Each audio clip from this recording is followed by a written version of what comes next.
Resume किया हमने। बात हम यहाँ कर रहे थे कि एक मैंने अभी आपको ये कहा था कि HTML पेजेस जो हैं वो सिंपल टेक्स्ट पेजेस होते हैं, और ये HTML और लेस देन के साइन के साथ जो HTML लिखा हुआ है उसके बाद ग्रेटर देन का साइन है, ये कहलाता है टैग। और HTML का एक टैग है जिसमें जो है HTML, और ज़्यादातर HTML टैग्स ऐसे होते हैं जिनका स्टार्ट और स्टॉप सेम नाम का होता है, बस फर्क सिर्फ इतना होता है कि जहाँ वो एंड हो रहा होता है वहाँ पर /HTML होता है। तो जितना भी वेब पेज है वो HTML और /HTML के बीच में लिखा होता है। उसके दो मेजर पार्ट्स होते हैं, एक हेड और एक बॉडी। हेड जो है वो हेड के टैग से शुरू होता है और /हेड पे खत्म होता है, और बॉडी जो है वो बॉडी के टैग से शुरू होता है और /बॉडी पे एंड होता है। बीच में आप जो भी कुछ लिखते हैं वो एज इट इज प्रिंट हो जाता है। मिसाल के तौर पे मैं ये नंबर्स हैं इन्हीं को यहाँ प्रिंट कर देता हूँ। बस फर्क सिर्फ इतना सा है कि जो कुछ आप यहाँ लिखते हैं उसमें चाहे आप जितनी चाहें स्पेसेस दे दें, वो सारी स्पेसेस को पर्च करके एक सिंगल स्पेस कर देता है। जितनी आप चाहें न्यू लाइन कैरेक्टर्स, इन सारे न्यू लाइन कैरेक्टर्स को इग्नोर ही कर देता है। इसका मतलब ये सारे नंबर्स हैं वो एक ही लाइन में स्टोर होंगे।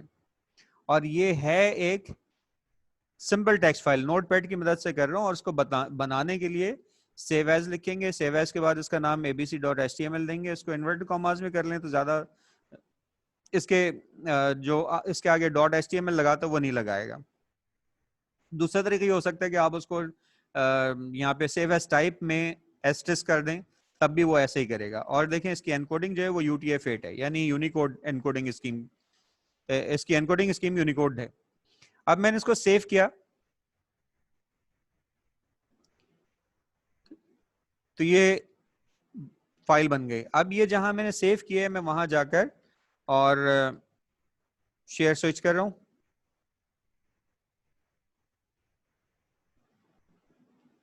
ये है abc.html। इसको मैं ओपन कर रहा हूं क्रोम से, और अब क्रोम आपको दिखाता हूं क्या कर रहा है।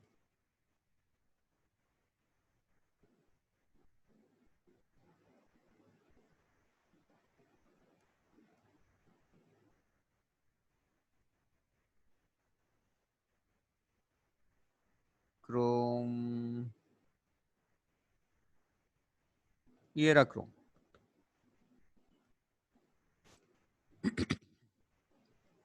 तो वो नंबर जो बॉडी में लिखे हुए थे वो सारे डिस्प्ले कर देखें। मैंने बहुत सारी स्पेसेस दी, बहुत सारी न्यू लाइन कैरेक्टर दिए थे, वो सारे उसने पर्च कर दिए और एक लाइन में सारे नंबर्स डिस्प्ले कर दिए।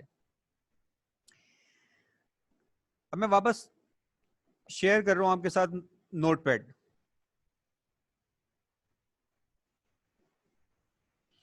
मैं चाहता हूं ये एक टेबुलर फॉर्म में डिस्प्ले हो।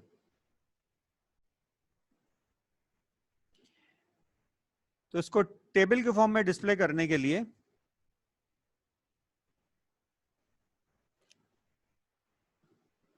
HTML टैग होता है टेबल। तो मैंने लिखा टेबल का टैग लिखा और आखिर में लिखा /टेबल।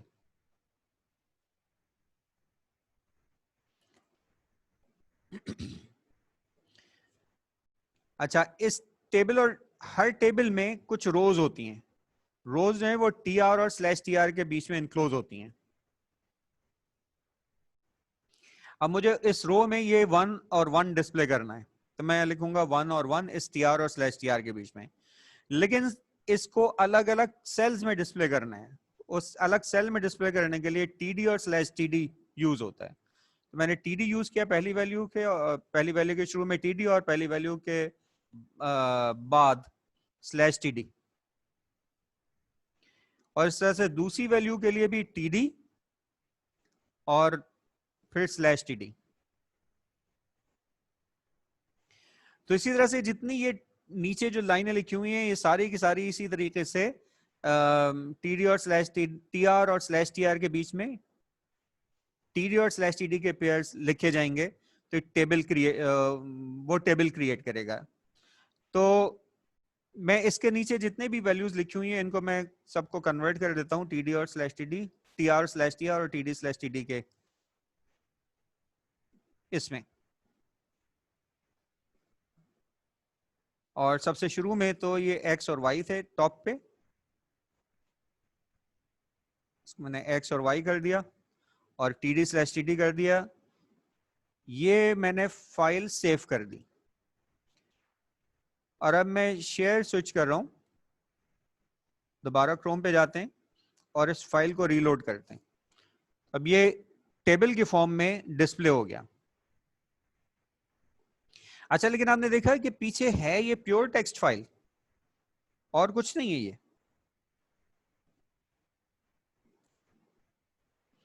तो पीछे है प्योर टेक्स्ट फाइल। मैं आपको दोबारा उस पे लेके जा रहा हूं, टेक्स्ट फाइल पे, HTML फाइल पे। ये इसकी HTML फाइल थी।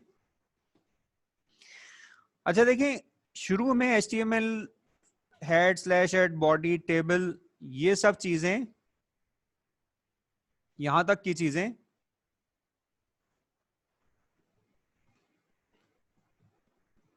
इसको मैं शेल अपने एक ये अब ये वाले पाइथन प्रोग्राम भी मैं इस तरह से लिख सकता हूं जो जो मैंने फाइल रीड की है उसको रीड करके और उससे ये फाइल ये जनरेट कर दे। तो मैं शेल पे आप वापस आ गया और अब मुझे एक प्रोग्राम लिखना है, तो मैं न्यू फाइल किया मैंने और अब ये दिखाऊं आपको कि यहाँ मैं क्या लिख रहा हूं। अब यहाँ पर मुझे फाइल को ओपन करना है, वो मैं क्योंकि शेल में लिख चुका था वहां से कॉपी करके ले आता हूँ। आप स्टेटमेंट्स तो देख ही चुके हैं क्या होता है, क्या होते हैं।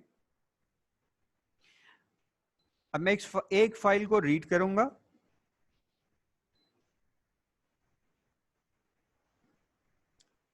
ठीक है। पहला स्टेटमेंट मैं लिख रहा हूँ इस प्रोग्राम का, ये पहला स्टेटमेंट आ गया।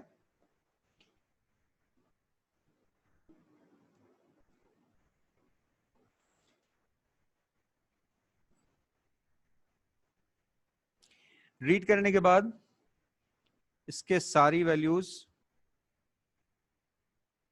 रीड करनी है।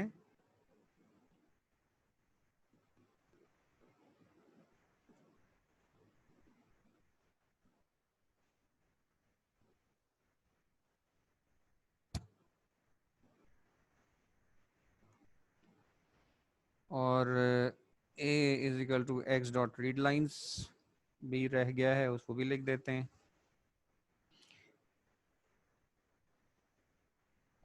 अच्छा, ये तो वो प्रोग्राम है जो जो एक फाइल को रीड करके, अच्छा फाइल नेम डिफरेंट है, फाइल नेम सही कर दूं मैं, माई डेटा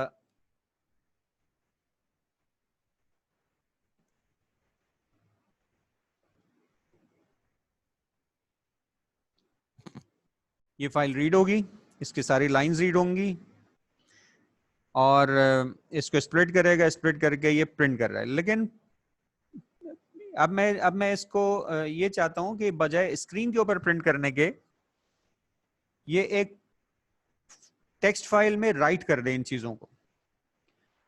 तो जिस फाइल में मुझे राइट करना है वो भी मुझे ओपन करनी पड़ेगी, तो एक ओपन कमांड इसके लिए भी चाहिए होगी।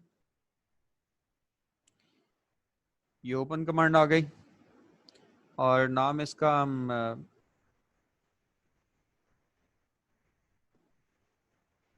डेटा टेबल रख लेते हैं .html और इसको राइट मोड में ओपन करना है।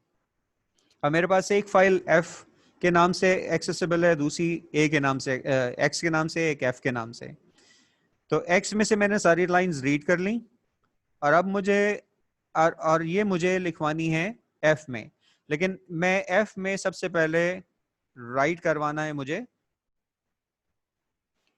ये सारी चीजें जो ऊपर एज इट इज आनी है। फिर से for example h is equals to, ये क्योंकि मल्टीपल न्यू लाइन के साथ हैं इसलिए मैंने इसको एक वेरिएबल में सेव किया। अब मैं इसको h से राइट करवाऊंगा तो ये सारी चीजें उस फाइल में स्टोर हो जाएंगी। अच्छा, इसके बाद ये जो प्रिंट स्टेटमेंट है, इस प्रिंट की जगह प्रिंट स्टेटमेंट, चलें प्रिंट भी आने दें, कोई बात नहीं, स्क्रीन पे भी प्रिंट हो जाए। इसके बाद हम लिख देते हैं एफ डॉट राइट, और एफ डॉट राइट के बाद वो जो हमारी कोड जो हमने लिखे थे TR TD वगैरह वगैरह, वो कोड ले लेते हैं।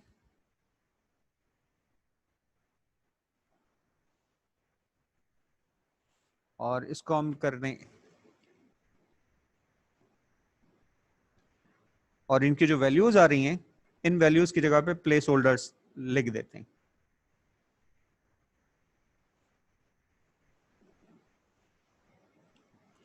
Dot format x, y। क्या करेगा ये, स्ट्रिंग फॉर्म करेगा और फाइल में राइट कर देगा। फिर दोबारा स्ट्रिंग जब लूप दूसरी दफा आएगा तो फिर ये स्ट्रिंग फॉर्म करेगा और उस फाइल में राइट कर देगा। जब ये उस लूप से बाहर आएगा तो डेटा तो सारा टेबल फॉर्म में राइट हो चुका है, लेकिन इसको एंड करने के लिए भी तो हम स्लैश टेबल और स्लैश बॉडी और वो चीजें लिखते हैं ना, अब वो चीजें भी फाइल में एफ राइट करवा दें। तो हम लूप से बाहर लिखेंगे एफ डॉट राइट, और जो चीजें उसके बाद आनी हैं, अच्छा ये भी क्योंकि मल्टीपल, ये हमने मल्टीपल लाइंस में लिखी हुई थी, लेकिन इसमें लाइंस की कोई सिग्निफिकेंस नहीं होती। आपने देख लिया कि वो जितने भी आपने एंटर प्रेस किए हुए उन सबको पर्स कर देता है, इग्नोर कर देता है। तो उसको हम एक लाइन में भी लिख सकते हैं। उसके बाद लिखते हैं एफ डॉट क्लोज,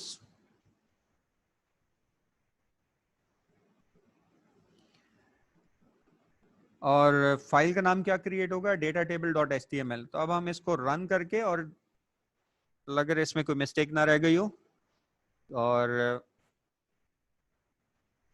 इसको रन कर रहे हैं, और रन करने से पहले ये सेव करवाएगा। तो सेव इसको कर देते हैं Python code for web page, इस नाम से सेव कर दिया और इसको रन कर दिया।